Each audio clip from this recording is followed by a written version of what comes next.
គុណបងផ្ដល់ក្តីស្រឡាញ់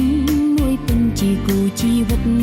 ឆ្លងដល់អាពាហ៍ពិពាហ៍បងចេះខ្លំថែតែងតែបារម្ភមិនអោយប្រពន្ធយំពីបាក់ចិត្តក្រំគ្រាទោះបងរវល់